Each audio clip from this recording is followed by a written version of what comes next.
अस्सलामुअलैकुम नाजरीन, आई witness news के साथ मैं हूं आपका मेज़बान मोहम्मद अली शेख। नाजरीन क्या इस वक्त हम मौजूद हैं सदाए इंसानियत सोशल वेलफेयर ऑर्गेनाइजेशन के दफ्तर में, और इस वक्त हमारे साथ इस वेलफेयर ऑर्गेनाइजेशन की सदर शमसा महाजमीन साहिबा मौजूद हैं। तकरीबन 13 साल से उनकी खिदमत इस शहर में जो है कई हवाले से, ख़ास तौर पे सेहत और तालीम के हवाले से उनकी कई खिदमत हैं। इसके अलावा कई जो है वो बेटियों की शादी में, कई मकानात के किराए और कई जो है गुरबा के जो है वो सहारा जो है बनती हैं। तो इस हवाले से पिछले 13 सालों में जो उनकी खिदमत हैं, इस हवाले से हम उनसे जानते हैं, और मौजूदा दौर में महंगाई का जो बहरान है इस हवाले से वो किस नज़रिए से देखती हैं, और जो है लोग जो परेशान हाल हैं उन सबके से क्या मसाइल हैं, इस हवाले से हमसे गुफ्तगू का सिलसिला शुरू करते हैं। अस्सलामु अलैकुम। वालेकुम अस्सलाम। मैडम कैसी हैं आप? खैरियत से? साहब अल्लाह का शुक्र है, अल्हम्दुलिल्लाह। आप लोग आए, आपके चैनल की मैं शुक्रगुजार हूँ और बहुत शुक्रिया आप लोगों का आने का। जी, क्या कहना चाहेंगी कि एक 13 साल के अरसे से आप जो है खिदमत अपनी सरंजाम दे रही हैं, और उस दौर में और आज मौजूदा दौर में और महंगाई में आप क्या फ़र्क देखती हैं, और क्या इसमें ऐसे मामला देखती हैं जो बेहतरी आनी चाहिए? बेहतरी आ नहीं सकती, ये एक तसव्वुर बन के रह गया है हमारे पाकिस्तान में।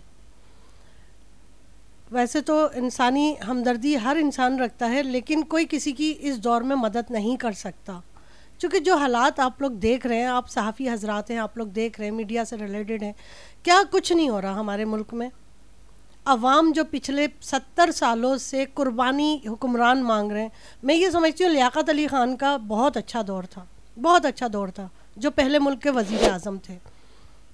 तो अगर अल्लाह करे ऐसा कोई हुक्मरान, ऐसा कोई सदर, ऐसा कोई वज़ीर आज़म हमारे मुल्क में आ जाए, तो शायद गरीब आवाम की कुछ आंसू पुछ जाए। ये पाकिस्तान किस तरफ जा रहा है, ये हुक्मरान, आज का हुक्मरान आवाम से कुर्बानी मांग रहा है। जितने भी ये 40-45 साल में जितने भी हुक्मरान आते हैं, आवाम से कुर्बानी मांगते हैं। ये ख़ुद कितनी कुर्बानी दे रहे हैं। एक लियाकत अली ख़ान थे जो मरने के बाद उनके जो वो शेरवानी पहनते थे तो वो फटी हुई उसके अंदर बनियान उनकी निकली, वो किराए के घर में रहते थे। उन्होंने क्या बनाया, और आज के हुक्मरान में क्या फ़र्क है कि उन्होंने महल बना लिए, वो 100 जोड़े बनाते हैं एक ही रंग के। आवाम के पास खाने को अनाज नहीं है, राशन नहीं है।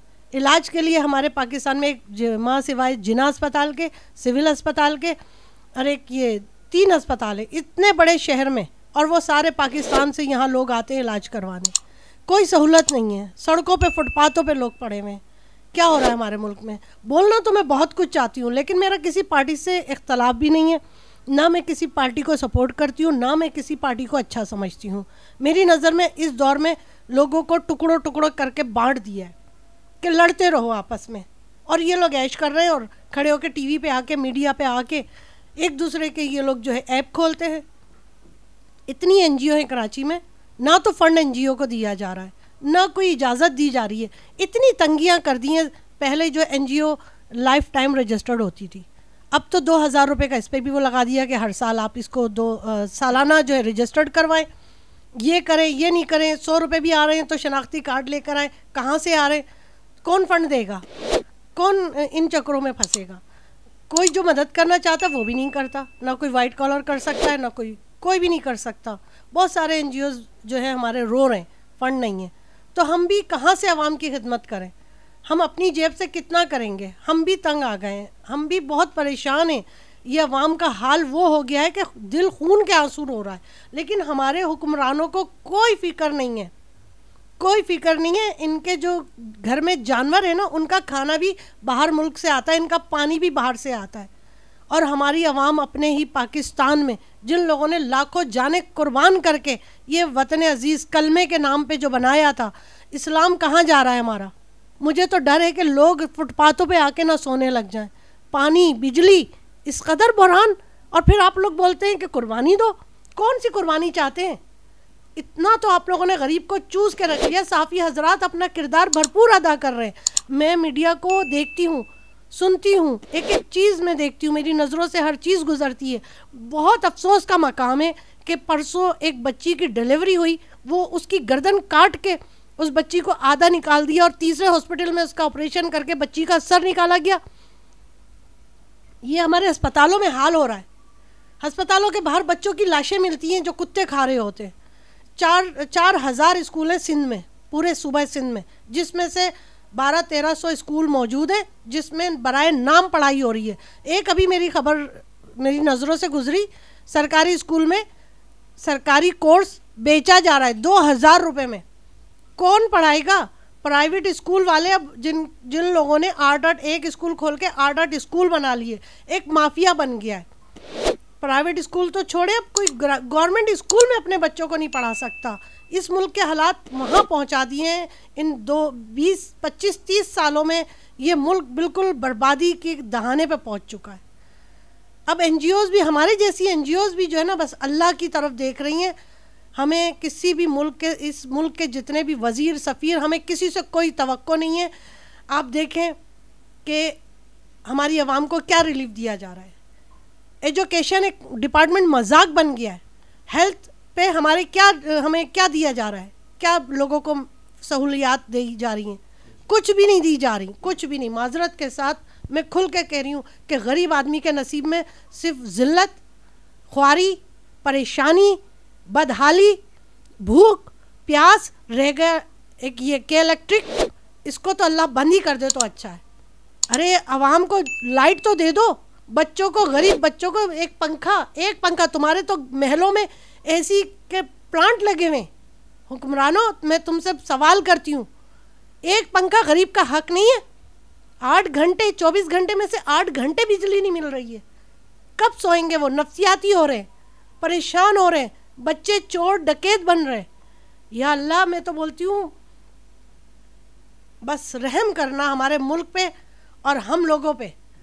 परवरदिगार से मेरी तो बस दुआ है कि मैं लोगों का जो हाल देख रही हूँ, कहाँ जा रही हैं हमारे गरीब घरों की बच्चियाँ, कहाँ जा रही हैं, किस डगर पे जा रही हैं। नौकरियाँ नहीं हैं बच्चों को। कराची वालों के लिए नौकरियाँ नहीं हैं। हद हो गई। कानून को अपना काम करना चाहिए। हर इदारा अपना काम सही नहीं कर रहा। काली भेड़े, जब तक हर इदारे में काली भेड़े बैठी हुई हैं, ये मुल्क बर्बाद होता चला जा रहा है। लोग तबाही की तरफ, खुदकुशियों की तरफ रुजू कर रहे हैं, रो रहे हैं, आंसुओं से रो रहे हैं। आप किसी के आगे किसी जगह पे खड़े तो हो जाए, आप उनसे एक सवाल करेंगे ना, वो आपको पूरे घर का हाल सुनाएंगे कि छे उन्होंने अपने बच्चों को स्कूलों से, प्राइवेट स्कूलों से निकाल लिया। सरकारी स्कूलों में पढ़ाने के लिए उनके पास यूनिफॉर्म नहीं है। अगर किताबें कहीं मिल भी जाती हैं तो उनको फिर बाकी का कोर्स ख़रीदना पड़ता है। कैसे ये मुल्क में तालीम नाम की तो कोई चीज़ ही नहीं है, ना सेहत है, रह गई एक बिजली और पानी, वो भी नापैद होके रह गया है। खुदारा इस मुल्क की आवाम पे आप इनसे कुर्बानी नहीं मांगे, आप खुद कुर्बानी दें। आप अपनी ये जो सिक्योरिटी पे आप इतनी गाड़ियां लेके निकलते हैं, आपने पेट्रोल इतना महंगा कर दिया, तो आप क्या पानी से गाड़ी चलाते? आपकी सिक्योरिटी पे इतना पैसा खर्च हो, सब आवाम के टैक्स से आप लोग अय्याशियाँ कर रहे हैं। आवाम के टैक्स से कर रहे हैं आप, चाहे मुल्क का सदर हो या एक सिपाही भी हो, वो आवाम के टैक्स से तनख्वाह उठाता है। तो इस आवाम का खून तो छोड़ दो, उसको तो जीने का हक दे दो। इतनी तनख्वाह तो कर दो उसकी। कंपनियों से, फैक्ट्रियों से लोग निकाले जा रहे हैं, 25-25, 30-30 आदमी रोज़ निकाले जा रहे हैं। वो कहाँ जाएंगे? वो अपने बच्चों की शादियाँ कहाँ से करेंगे? तालीम कहाँ से उनकी पूरी करेंगे? इलाज कैसे करवाएंगे वो अपने माँ बाप का? और ख़ुद भी उन्होंने बूढ़े होना है, वो कहाँ जाएंगे? कोई इसका जवाब है? मेरे इन सवालों का अगर किसी हुकूमत के पास जवाब है तो दे दें। कितने सालों से आप कुर्बानी मांग रहे हैं इस आवाम से? एक दफ़ा एक बम मार के मार दे, सबको ख़त्म ही कर दे। ऐसे भी वो मर रहे हैं, खुदकुशियाँ कर रहे हैं, घरों में पड़े हुए सड़ रहे हैं। आप सोचें कि अगर कोई हार्ट का मरीज़ है, बिजली नहीं है, वो वैसे ही मर जाएगा। अभी हमारे एक सहाफ़ी हैं, उनकी वालदा का इंतकाल हो गया। वो कोई हाई फाई नहीं है, वो भी बेचारे गरीब हैं। कैसे वो गुजारा कर रहे हैं? कैसे हर इदारे का बुरा हाल है। जो शराफत में जी रहा है उसका तो बहुत बुरा हाल है। जो वाइट कॉलर है वो तो किसी से पानी की एक बोतल नहीं मांग सकता, एक रोटी की भीख नहीं मांग सकता। वो कहाँ जाके मरेगा? बहुत सारे इदारे उन्होंने दस्तरखान लगाए हुए। मैं ये समझती हूँ कि वाइट कॉलर कभी मर जाएगा, वो घर से चने लेके निकलेगा या पानी लेके निकलेगा, लेकिन किसी की दस्तरखान पे जाके नहीं बैठेगा। गैरतमंद भी लोग हैं हमारे लोगों में, बहुत गैरतमंद लोग हैं। भूखे तो मर जाएंगे लेकिन किसी के आगे हाथ नहीं फैलाएंगे। लेकिन हम बंद मुट्ठी हम लोगों की मदद कर रहे हैं, लेकिन हम भी कब तक करेंगे? हमारे पास कोई गवर्नमेंट फंड नहीं देती। सालाना हमसे रिन्यूअल की 2000 रुपये फ़ीस लेती है, ये करो, ये नहीं करो, ये करो, ये नहीं करो। हमें इतना जकड़ दिया गया है कि हम अपना काम भी खुल के नहीं कर सकते, हम तो फंडिंग भी नहीं कर सकते। 100 रुपये जमा कराने कोई जा रहा है, मेरे हस्बैंड, मैंने भी 2000 रुपये अपने खुद अकाउंट में डाले वेलफेयर के, मेरे हस्बैंड से शनाख्ती कार्ड की कॉपी मांग ली। आपको वो लोग नज़र नहीं आते, आप लोग खुद इन कामों में मुब्तला हैं। आप लोग को वो लोग मनी लॉन्ड्रिंग जो कर रहे हैं उनके पास ताकत है। एक गरीब आदमी अपने पैसे अगर जमा कराने जा रहा है, अपना बिल जमा कराने जा रहा है, तो उसको NIC की कॉपी देनी पड़ रही है। इतनी तजलील हो रही है हमारे मुल्क में, अपनी आवाम के, इस मुल्क के हुब्बे वतन लोगों की इतनी तजलील हो रही है कि हमें अपनी शनाख्त करवानी पड़ रही है। हमारा 12, 14, 15 साल से अकाउंट खुला हुआ है, वेलफेयर का अकाउंट हमारा खुला हुआ है, हर चीज़ हमारी चेक होती है, फिर भी हमें शनाख्ती कार्ड की कॉपी जमा करवानी पड़ती है। हम डाकू हैं, लुटेरे हैं, कौन है हम लोग? ये पाकिस्तानी शहरी हैं। अगर हम ये हम लोग पाकिस्तान है और आप हमारे बदनसीबी से हुक्मरान हैं। आप लोग, आप जैसे लोग हमारे हुक्मरान हैं। 2000 रुपये पता नहीं कौन सा एहसान। अरे आप लोग अपना मजाक, लगता है अब अल्लाह की जो है ना, आप पकड़ में आने वाले हैं। आप लोग को अल्लाह की अब गिरफ्त में आप लोग बहुत जल्द आने वाले हैं कि आप अब आवाम आपका मजाक उड़ा रही है। सोशल मीडिया पे आप लोग का इतना मजाक उड़ाया जा रहा है कि अब तो वाकई आपकी हुकूमत एक लतीफ़ा बन के रह गई है। कोई 2000 रुपये का आप कह रही हैं। इसके अलावा एहसन इकबाल साहब ने 2-3 दिन पहले भी एक बयान दिया कि आप चाय जो है वो अगर 2 कप पीते हैं तो 1 कप पिएँ, 1 कप पीते हैं तो आधा कप पिएँ। तो मतलब किस तरफ जा रहे हैं हुक्मरान? और मतलब शराब पे शायद कोई टैक्स है ही नहीं और गरीब आदमी की चाय पे इतना टैक्स है, तो इस हवाले से क्या कहना चाहिए? जनाब, इस मुल्क में शराब जो है शहद बन जाती है। जिस मुल्क में शराब शहद बन जाए, और जो बोलें कि आप जो हुक्मरान ये बोल रहे हैं कि 2 कप पीते हैं तो 1 कप पिए, तो आवाम का मशवरा, मेरे जैसी औरत का मशवरा आपके लिए ये है कि आप जब अपनी कोई मीटिंग करते हैं तो 3-3, 4-4 आपकी टेबल पे बोतलें रखी होती हैं, तो आप 3 बोतलों की जगह 1 बोतल रखें। आपकी जो पीछे सिक्योरिटी में 50-50 गाड़ियाँ चलती हैं, आप क्यों डरते हैं? आप अच्छे इंसान हैं तो आपको अल्लाह का डर होना चाहिए, इंसान का नहीं डर होना चाहिए। मौत तो बरहक है, आपको घर में बिस्तर पे भी आएगी, और नहीं आनी होगी तो आप मैदान में खड़े हो, आप निकले।